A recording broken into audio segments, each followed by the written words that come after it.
Yeah, welcome everybody back to the MC65 podcast where we talk about all products, stuff around Microsoft, the future, and interviewing experts. Today's guest, Krishnakanth, is a Microsoft MVP, senior Power BI developer at Quest Global. Um, Through his career, he has divided enterprise analytics solutions for organizations, including ExxonMobil, Rolls-Royce, Siemens Gamesa, helping business transform raw data into meaningful insights. We'll exploring everything from Power BI architecture, DAX, and optimizing Fabric, Snowflake, Databricks, AI analytics, career advice, and so on. So yeah, welcome, Krishna. Thank you for being taking time to be here on the M65 podcast. Yeah. Thank you, Mirko. Thank you for this opportunity. Hi, everyone. Thank you for joining here.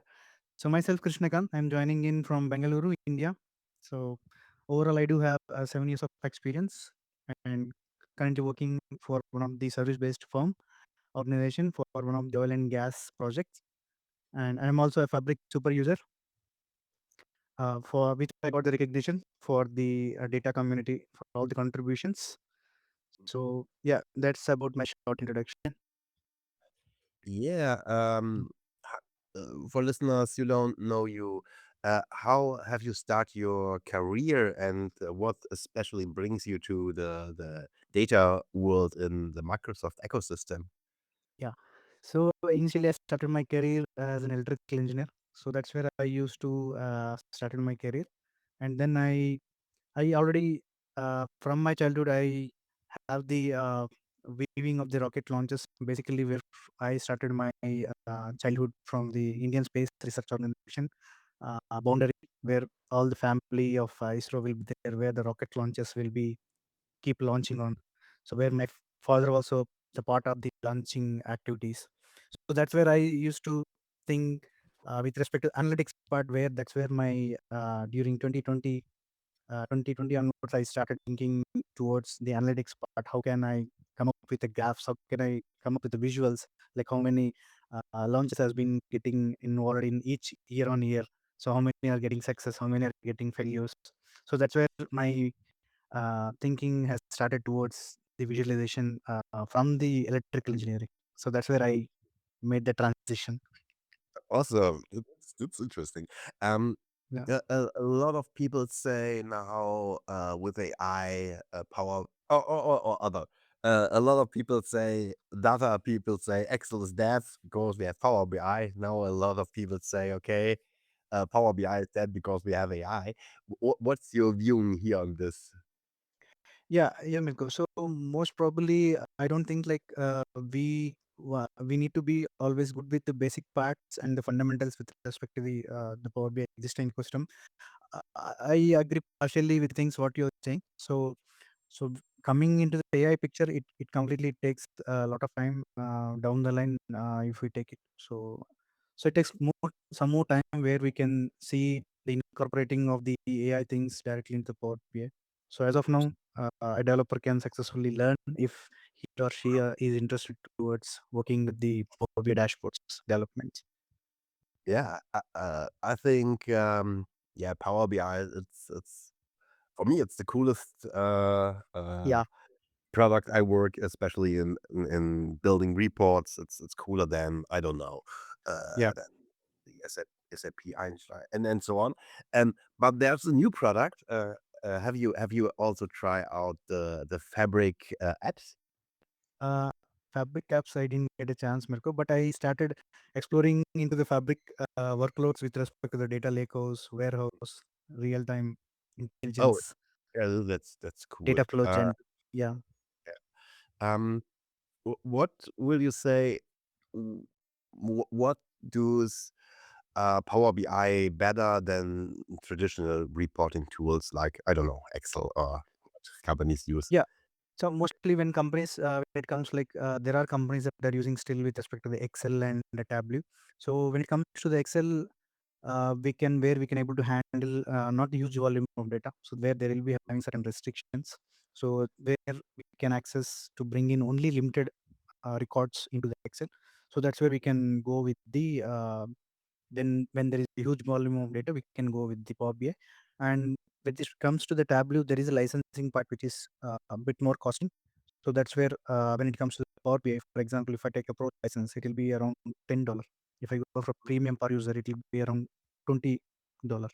So that's where the licensing part when it comes to the Power BI ecosystem. And also we are seeing monthly updates month on month. So that's where I feel the coolest thing to go for utilizing the Power BI application. Mm. Oh yeah, yeah, updates. Microsoft does a lot of updates and renamings and so on. What was the coolest update you see in Power BI?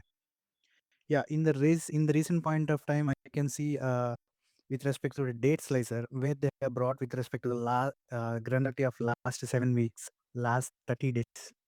So this kind of update definitely will give the many end users where they can no need to every time ask for the developer. So where by default when we have those options in the drop down, we can able to where basically the end users can able to check it down like what the insights they are looking for. Mm. And I think you heavily use Power BI. So what is what is the most mistakes people doing when they're using Power BI? Yeah. So most mistakes which I noticed mostly is basically when pulling the data from the data sources.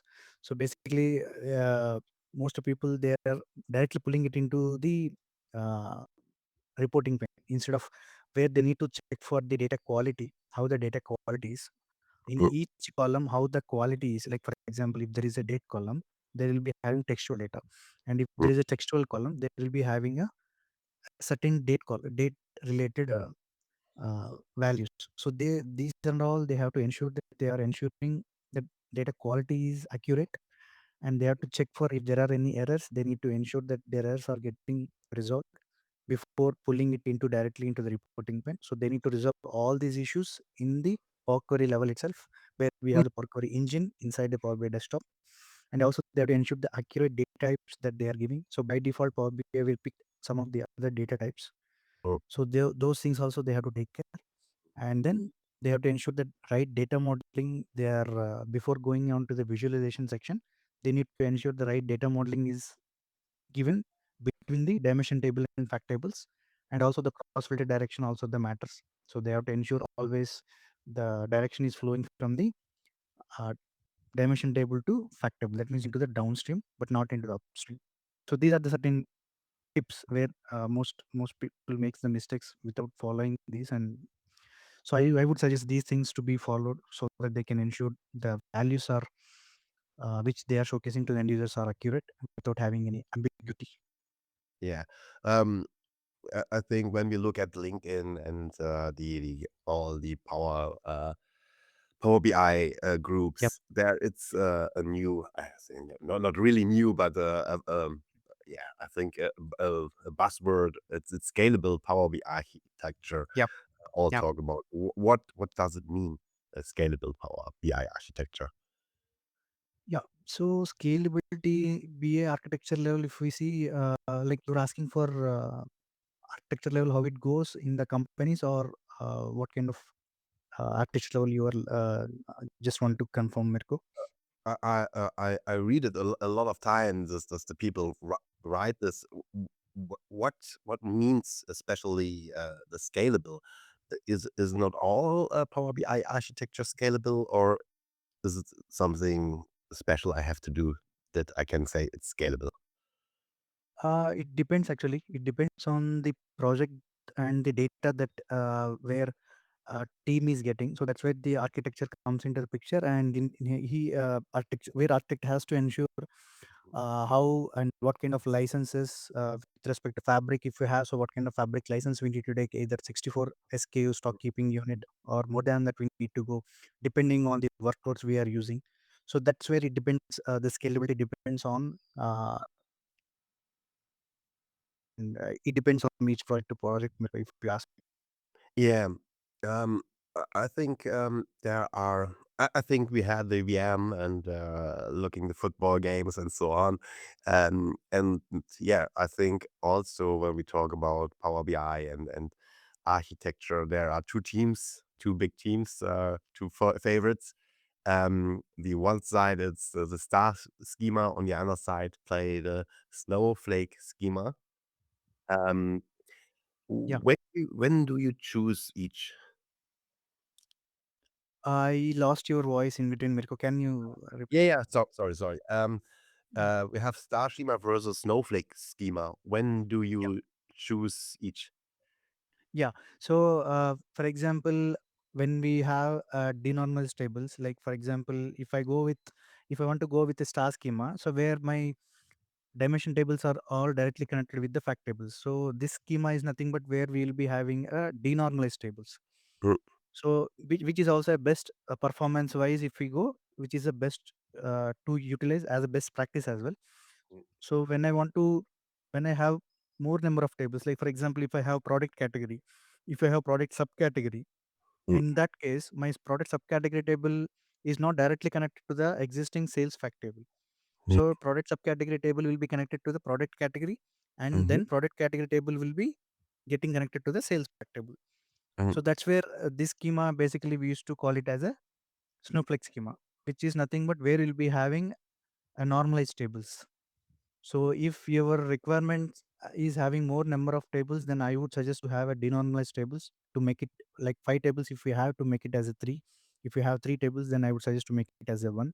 So mm, that means we will be having a less number of dimension tables getting directly connected to the fact table. So I mm, would suggest to go with the star schema as a best practice. mm.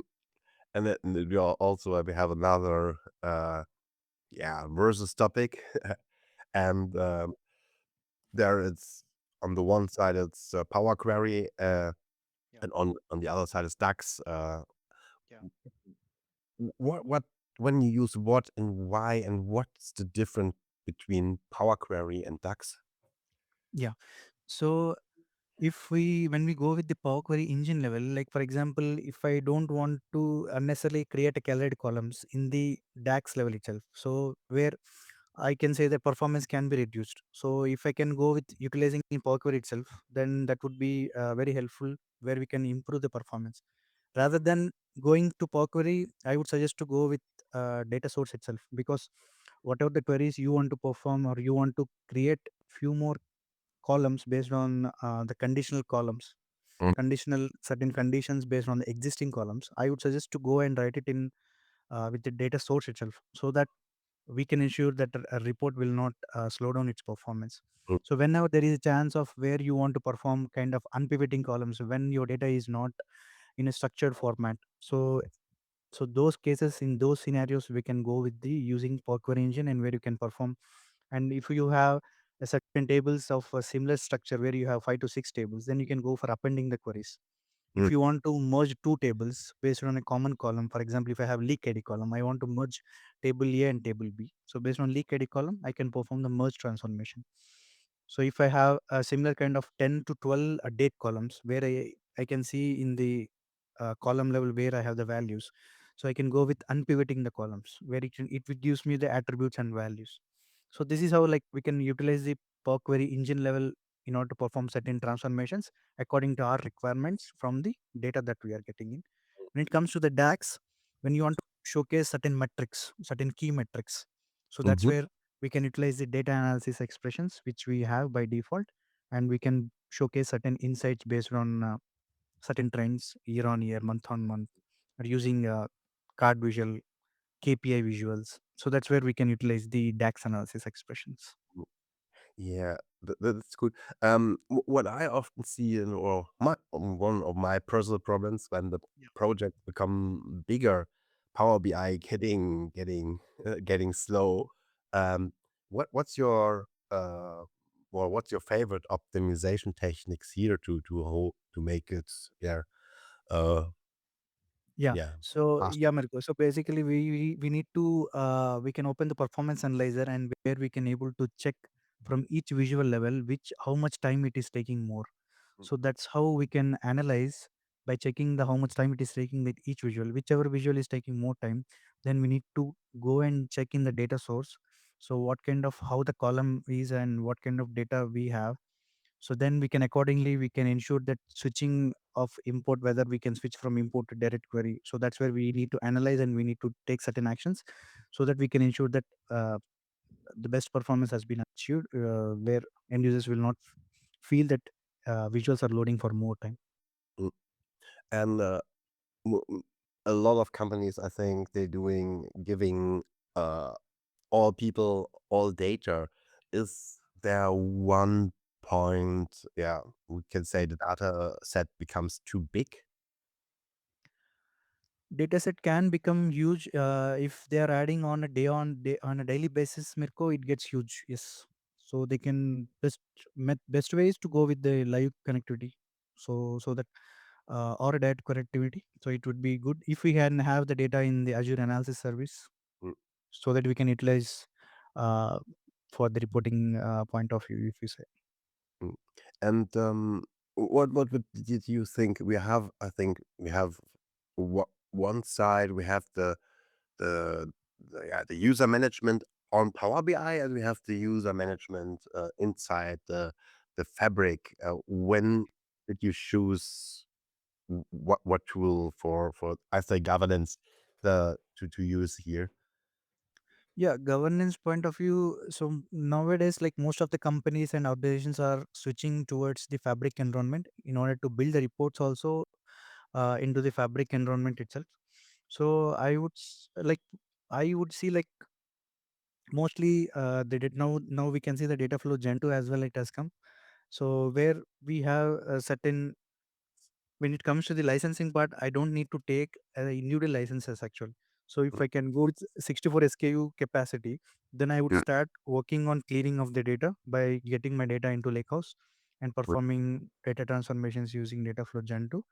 And then I can bring it into my warehouse and I can start performing the my reporting I can start building on. So that's where I can see when it comes to the Power BI and Fabric, I would see down the line we can see most users, most organizations will ask us for to start working on with the Fabric environment itself.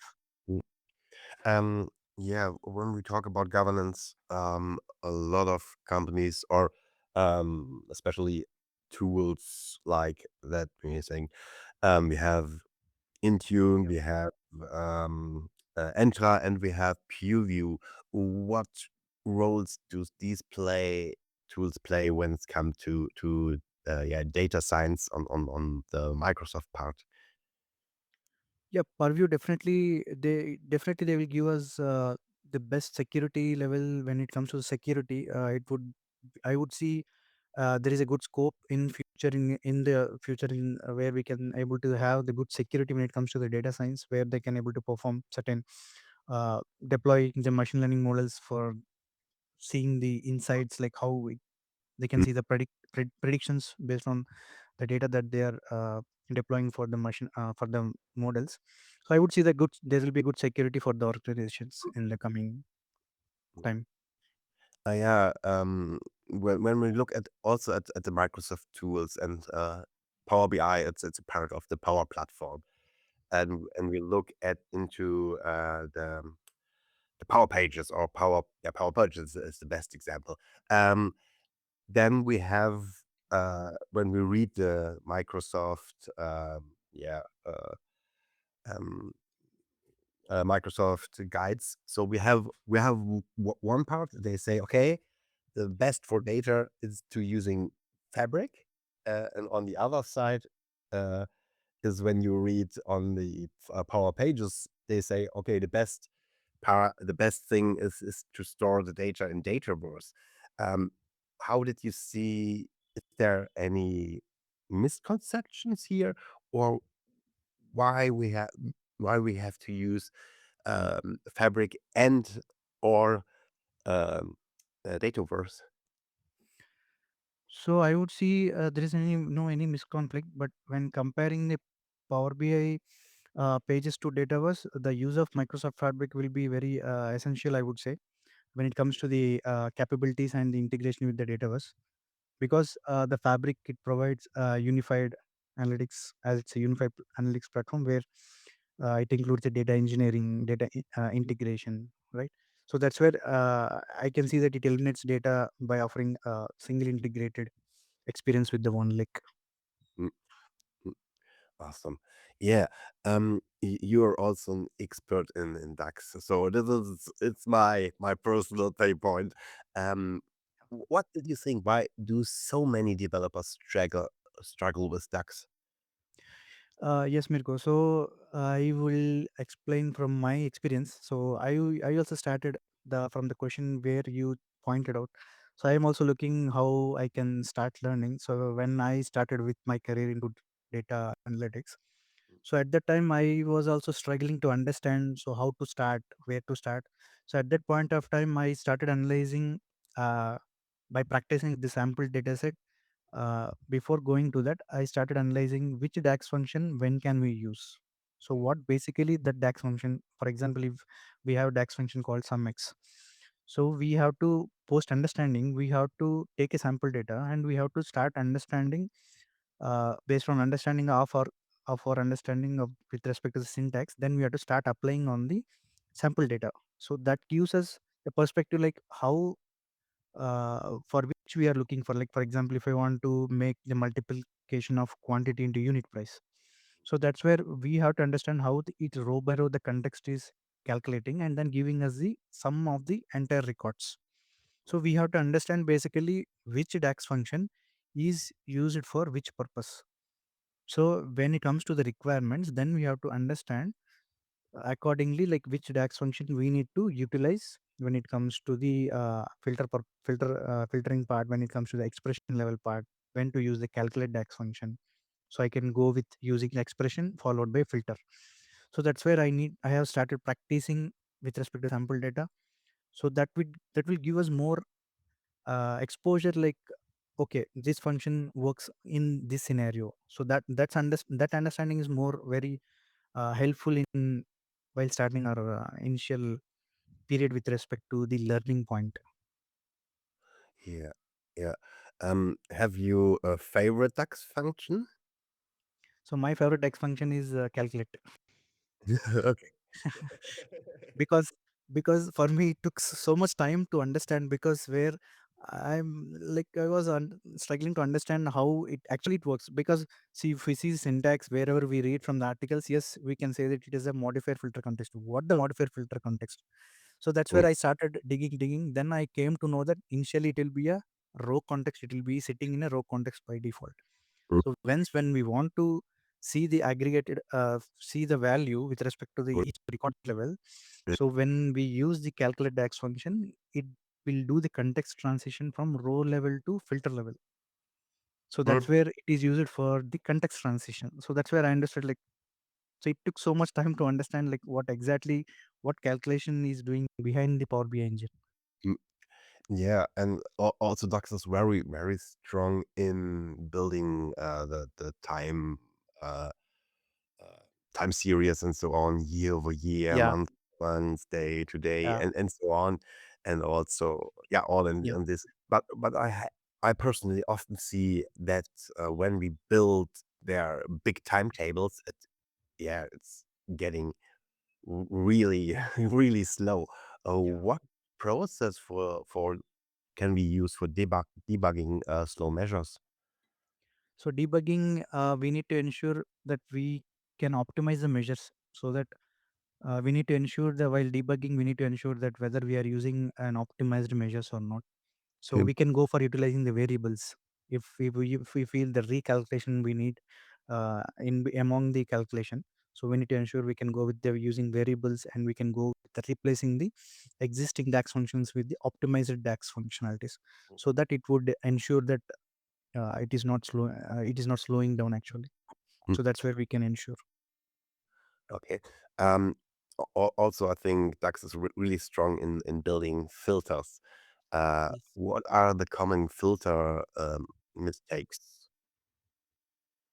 Fitter level, right? So basically we need to ensure most people will be getting confused, like for example, where in my case, one of the previous projects I can see, like for example, they will be looking for based on the surveys where it has to be make sure that survey deleted should be always false. They are not looking for the true conditions. mm, because they are still in the repair condition. So mm, that's why people should not confuse like where to give. So we should always ensure that they are looking for every report whatever we build. We should always ensure that filters are appearing on the page level. mm, So we should not ensure that it has to be applied for each visual level. So mm, instead of going for visual level, we can go with placing it into filter on the page level, so that it ensures that the status will be of all related to the data of false records. So that's where they are looking for. So that's where we have to understand, based on the requirements we are getting, we have to ensure that we are utilizing the filter pane in a appropriate mm. approach. Yeah, that's interesting. We have, I say, DAX and so on. We have I say the architecture developer part, but also we have the end user part. I call it Yeah. the dashboard design or something. Um, w- there's a lot of people building amazing looking dashboards, but yeah, they not really deliver a value for the company.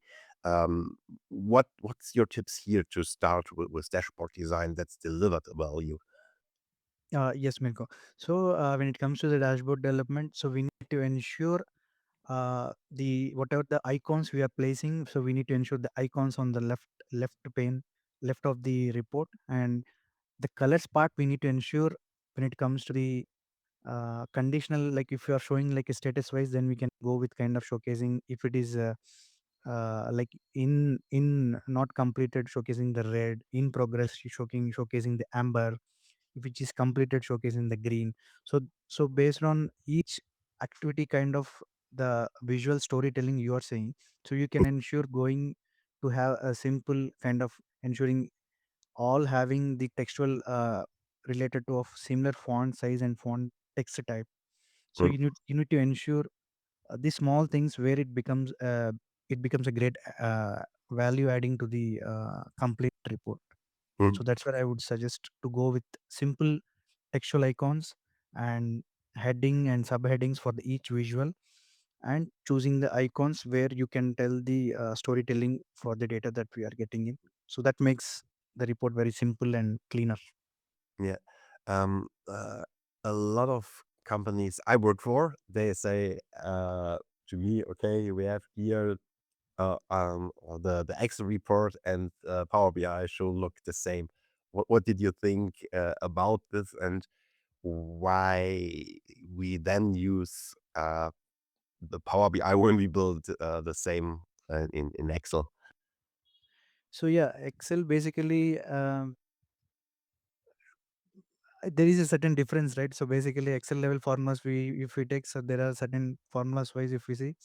So basically there will be definitely there is a difference where when we compare with the environment wise, if we see the Power Query, whatever we have, the dimensional modeling, everything will be, you will be having identical. But when it comes to the dashboarding part especially, so Excel we can choose the visual, and we can have the drag and drop, and where we can immediately we can plot the visuals, right? So when it comes to the Power BI, it was quite different, where we need to come up with certain, again we need to go with, if it needs a calorie column, we have to go with calorie column. Again, if it needs a DAX measure, then we need to go with the DAX measure, and then we need to bring in the visuals which we are looking for.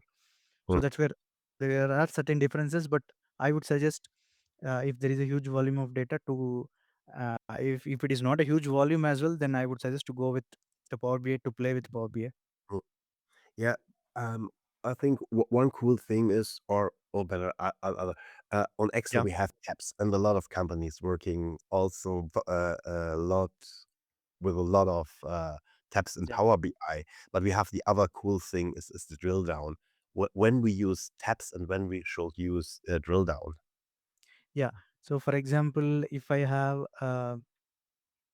like let's take like for example, if you have business unit, if you have site name, if you have equipments, if you Mm, have components.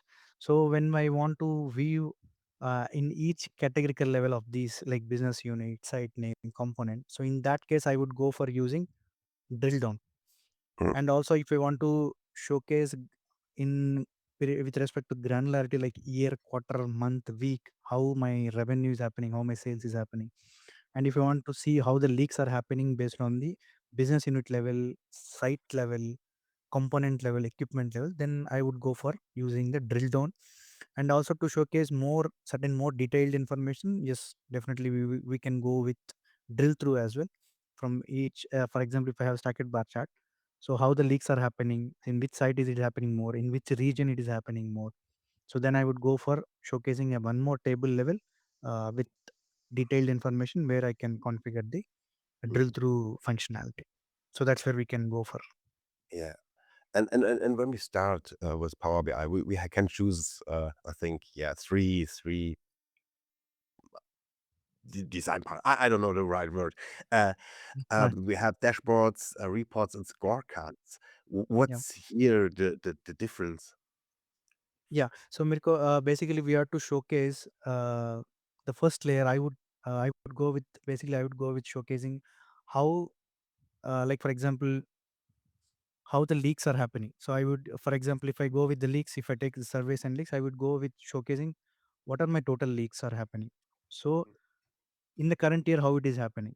In the previous year to date, current year to date, in the previous year to date, how it is happening.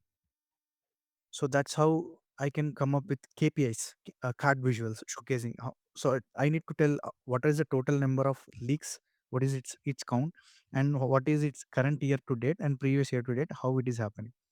Mm, So that's how I will go with the first layer with the having the KPIs, and next layer telling the data story. So year on year, how much the leaks are happening, mm, and with respect to the decomposition tree level, I can showcase the analysis, like how the leaks are happening with respect to my business unit, with respect to my equipment level, with respect to my component level. So that's how we can keep telling the data story in a sequence wise, with starting with the KPIs, then going with certain line chart, and then going with the decomposition as well, and showcasing which are our top three business units, top three components, top three equipments that are having more leaks. More mm, leaks are identified. So that's how layer by layer I would suggest to go. mm. Yeah, from my experience, I see a lot of managements love paper reports, Yep. and we have, and I often struggle with the pagination reports. Is have you here some best practice? Paginated, I didn't get a chance to work on that, but yeah, it would be good to go with using report builder. So where you will be good to expose, uh, where you can showcase in form of a PDFs. Mm, Yeah. yeah, okay, and I think another for years there was also I think it's a little bit like a buzzword. It's not a real buzzword, but a lot of people say we have to do storytelling with Yeah. data. What makes or what did I need for a good story? Yeah. So basically, to come with a good story, definitely we need to understand the individual tables that we are getting in. So that's where we need to analyze the data. So how, what column is telling to us, how the data is flowing. So what kind of business insight, how the business is happening. So Mm, initially, these are the steps we need to understand. So once we understand these, the business scenario, how the data is happening, what the data is, then we can jump on to cleaning the activity of the data, and then we can start working on the reporting pane, and then we can start uh, telling the story that which we understood in a metrics level, where we can start with the layers that which we discussed earlier. So that's how we can start the storytelling as a kickstart. mm, mm. And I think another topic that's really interesting or important. It's a lot of companies have to start with I say a classical uh, SQL database for their data warehouse. Now we have this new Fabric One Lake experience. How do you explain Fabric to or Fabric One Lake to newcomers? So I would suggest to yeah, if any of us getting a chance to explore with the fabric one, like, then definitely it's a good thing to try, where we can able to perform all the SQL queries inside the Fabric itself. So it's a good start to understand how the features are, what kind of features we have inside the one lake, and what kind of activities we can perform. So there are data flow Gen 2 where we can perform similar kind of Power Query engine which we have in Power BI desktop level. Mm, So what kind of features we have? We have the one inside the one lake. We have the Lakehouse mm, where it can take the unstructured data initially, and we have also have the warehouse. So there are certain schemas, mm, catalogs, mm, tables. So there are certain features and options that which we need to explore where it stores data in form of a delta parquet format inside the one lake. So there are certain many things to learn, but if if you get a chance, definitely I would suggest to explore and start with the trial license. Yes, 60 days which you have the trial license, definitely you can go and pick it from the Microsoft documentation, and then you can start exploring the features inside the Fabric environment. mm. Will you say, or from your experience, has the as a fabric an impact on Power BI development? Is there any changes? Um, to my knowledge, there is no much any difference, but yes, we can perform whatever we are performing in the Power BI level. Definitely, also we can work with inside the Fabric environment as well. Down the line, we would be seeing where Power BI developers will be working mostly on Fabric environment. Mm. So mostly we'll be reducing the working in Power BI desktop application going forward. And what would you say when companies, a lot of companies have these cool data warehouse systems that works very well for them. When should organization migrate to Fabric? So yes, good question, Americo. So for example, if I want to perform certain layer where a certain developer want to perform on Azure Data Factory level to perform data ingestion activities, orchestrating activities, right? So developer needs to have separate individual license. Mm, Again, if he wants to after performing data ingestion, data orchestration, and bringing up the clean the data after performing using Azure Data Factory, then again the data has to be utilized for the reporting purpose, right? So in this point again organization has to give an individual license for the pro license for a developer, and at the same time for the workspace level it has to be have a premium license, right? So instead of going these individual licenses, uh, once if the organizations can utilize going to picking up the Fabric environment, then obviously they don't need to have to go with individual purchasing the licenses. mm, Once they can once if they can start taking like for example 64 SKU based on mm, the project requirements and the data volume, I would suggest to go to utilize the Fabric environment with the one capacity where the individual what are all activities we are discussing now, so mm, those things might not require to take individual licenses. So with the 165 SKU keeping unit license, we can utilize all the Fabric workloads, like with mm. respect to data engineering, with respect to data warehousing, with respect to data science. So this would be a great advantage for the organizations to go with the Fabric platform. Yeah, yeah, interesting. And did you see migration challenges for companies to do the change? I didn't get a chance, and but yeah, most of the companies are doing Mirko. Like for example, most companies are looking forward for migrating from Tableau to the Power BI. So many of my folks I heard from them.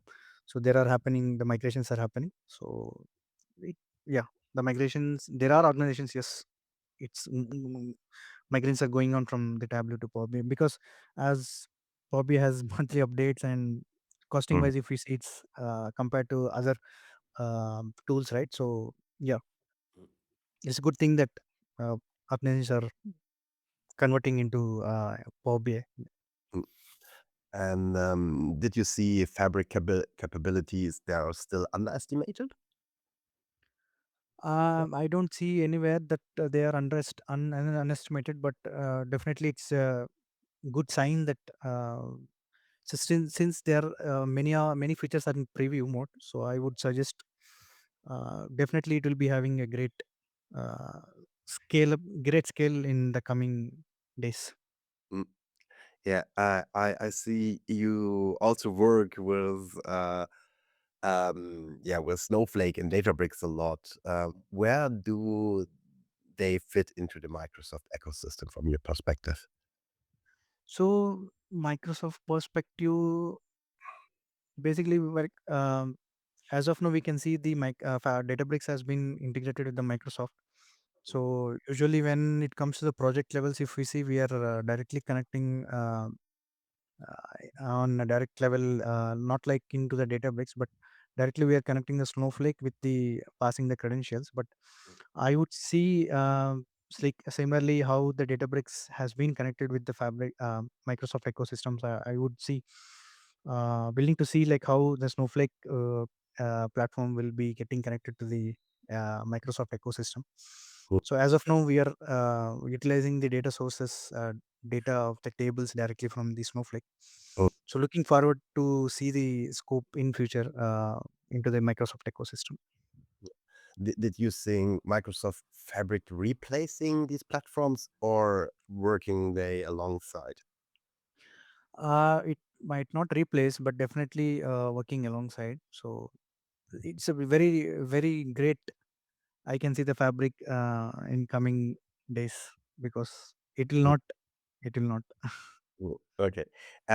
Yeah, I think actually, yeah, Microsoft brings a lot of AI stuff, especially Copilot, to all their products. Yes. How is AI changing business intelligence today? Yes, Miko. So what is happening is, for example, now what are the report I published, right? So once I publish into Workspace, now the end users has the capability to make the changes, and they can able to bookmark it. Mm, So whatever they publish, whichever I publish the report into Workspace, that it will not change. But whatever the prompts they are giving, and for example, if we have, for example, one bar chart, so if they give a prompt to change it into stacked column chart, it will change, and it will give the insights what they're looking, and they can also bookmark the complete report. So that's how I can see it was more into now, where end users can able to change, and whatever the look and feel they want to change, and whatever the visuals they want to change, so they can able to change, and they can able to save. So that's where they're getting more scope, where people end users can able to look in for mm. more business insights. Yeah, I think for 2 years, Microsoft, I have seen, I don't know, a demo, and they show how they do or how they automate ETL pipelines with AI. I Yeah. tried the same way, but for my company, it's not working. Is now AI really helping data engineers, or is it more a gimmick? Yeah, so it would be I don't basically we need to be fundamentals good with the fundamentals. So as we see the genie in the Databricks, so it's a good thing that where we can able to analyze. So I would suggest to utilize the genie for analysis purpose rather than for the coding. So as the coding, if we have, as and when we have the fundamentals, so definitely we cannot be replaceable. So that's where I would suggest for the developers, like where we should always be good with the fundamentals and strong with the fundamentals, whatever the AI tool, whatever the platform it is. So definitely we will not be replaced. Cool. Um, yeah. Have you or what did you think? Can AI now write the most of the DAX code, or how good is AI in DAX actually? Yeah, sometimes if the prompts which we are giving is not correct, so yes, definitely. So, but basically, we should be aware of what the context and what the requirement we are looking for. So, definitely, it will make mistakes. So that we should be aware of fundamentally what exactly we are looking for. So, certain level we can go for utilizing the help from the AI tools that we have, but definitely, it's always our responsibility that we should ensure that we should be having a good perspective towards understanding of the certain functionalities.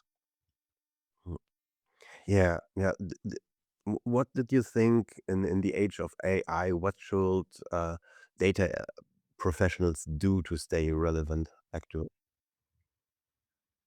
So I would suggest not depend completely on the AI tools for your learning when you are learning or when you're practicing, but utilize it for your analysis.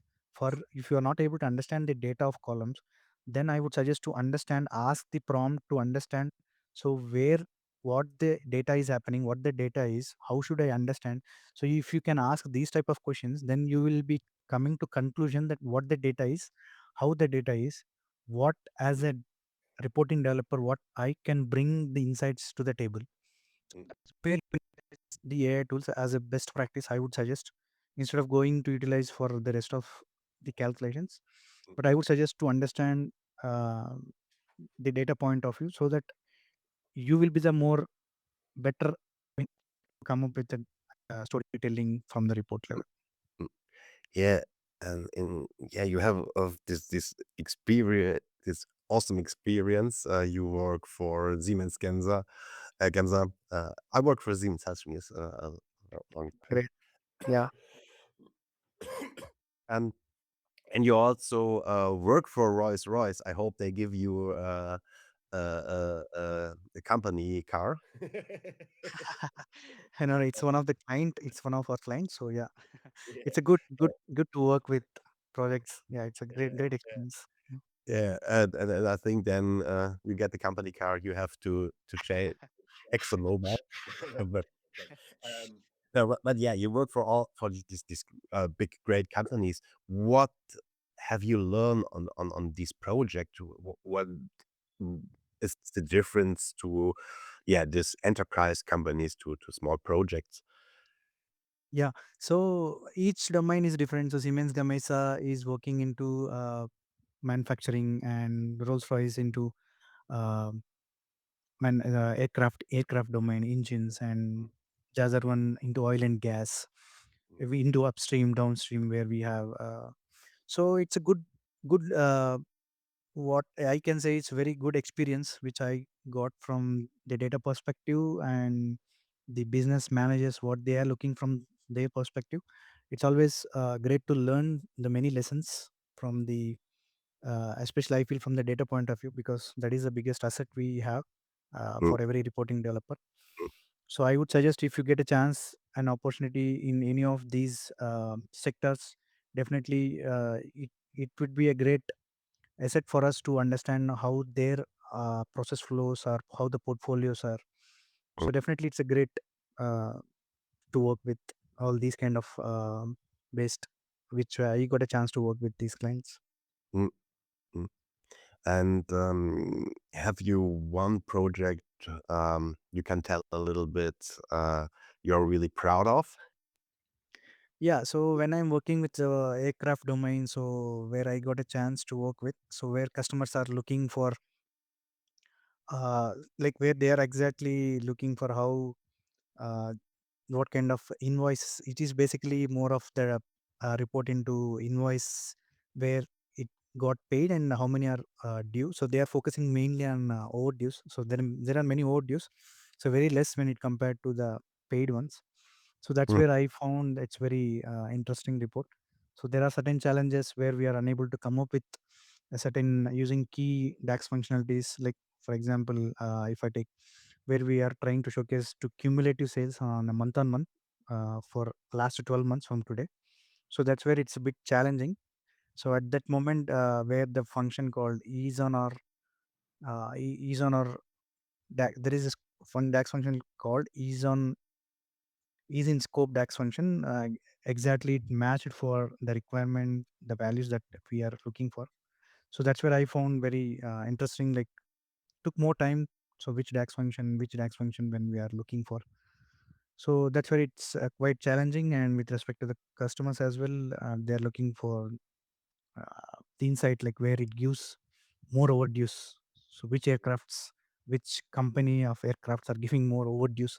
So that's why they are looking very excited for the from the report level. So that's where I mm, felt very mm. interesting report.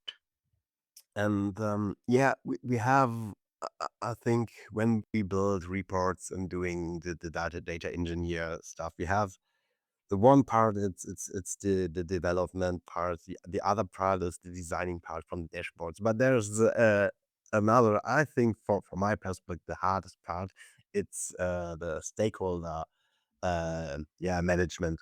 How do Yeah. you handle the stakeholder requirements from your Yeah, perspective? Mirko. Yeah, Mirko. So we need to understand their requirements. We need to connect on a daily connects. We need to ask for the feedback. So we need to check how what kind of is the insights they are getting from the report or not. So we need to better understand from their conversations, and we should, if we can able to come up by having certain conversations, we can able to understand like what they are looking actually for. So what kind of objectives they are looking forward to showcase to their uh, leadership teams. So that's how we need to ensure that we are coming up with the right insights. So that's where I feel it's good to have the discussions with the stakeholders on a frequent connects. So that's where it gives us good perspective to understand what exactly they are looking for. Mm. And yeah, for beginners, what tips can you give? We have all these, yeah, Microsoft certifications on the Microsoft Learn. You have the Yeah, PL 300 and the DPS 600. How yeah. important do you think are these certificates actually? Yes, Miko. So if you ask me, like most companies are preferring for who are having the certifications, right? So we will be thinking that it might not be much interesting or good to take, but most of the uh, learners. But I would suggest to take the exams and try to initially go with the Microsoft Learn. So where, for example, if you want to take PL 300 exam, I would suggest to go and type in the Google uh, PL 300 Microsoft Learn. So where you'll find a page and where you'll be having certain modules. So where there will be having four modules. In each module, a topic wise, you will be having learning paths. So if you can complete the learning path, then you can able to start going on to the Power BI application tool and you start practicing the hands-on. So that's where you can able to answer the when you go for the PL 300 exam. So also I would suggest to join the data days. So currently Fabric data days is running and it will be ending by August 6th. In upcoming session, in upcoming future, if you can join the Microsoft's Fabric data days or whatever the sessions they are conducting, so that you can able to avail the free vouchers, you can register. So Mm, where you can get a chance to get the free vouchers and you can start applying for the exam. mm. So that's where I would Yeah, suggest to start. Yeah, yeah, yeah. And I see on your profile on LinkedIn, you are a Fabric community super user. yeah, What is this for a title? yeah. So basically, this recognition I got where I used to provide the solutions to the questions that are getting posted around the world in the Fabric community. So it Mm, can be related to desktop, Power BI desktop. It can be related to Power BI DAX. It can be related to Power BI Power Query. It can be related to Power BI Workspace service level. So mm, where I used to start answering the questions that are whichever I am aware of. So there are certain kind of following they will be having like where we need to get certain solutions as accepted. So that's where it brings us the badge of Fabric super user. mm. And okay, let's think. Satya Nadella see this and says, "Oh, awesome." When and he comes to you and say, "Hey, you get all the money and yeah, all the, the, the power people and so on, developer you will have. What feature will you develop? What feature? What feature will you develop?" I did not get your question. Can you repeat? What? Yeah. When you can say to Microsoft, they say they give you all the resources you need. What feature for Fabric or Power BI will you develop? Okay, feature from my side, I would. I never started off thinking of this idea.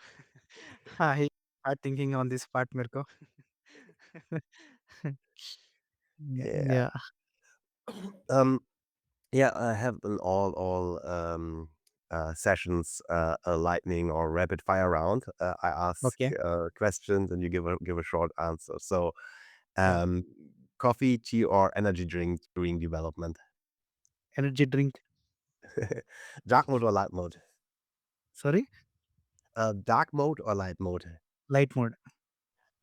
Favorite Power BI feature? Fabric Power BI feature.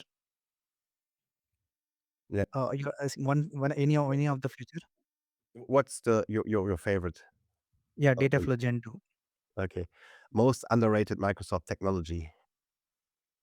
I don't have anything in my mind. One DAX function everyone should know. One, One DAX function everyone should know about. calculate. One feature you love Microsoft to add on Power BI. As of now, I'm finding in the data modeling level, whenever I see the table views, I am unable to, like, certain columns will be on the right side. So if if Microsoft can provide a functionality of dragging and placing, reordering the columns, so that I have that in my mind. Yeah. Is there one book, podcast, YouTube channel every data professional should listen to? Um, I would say I yeah, there are many, but right now I'm not getting into my mind.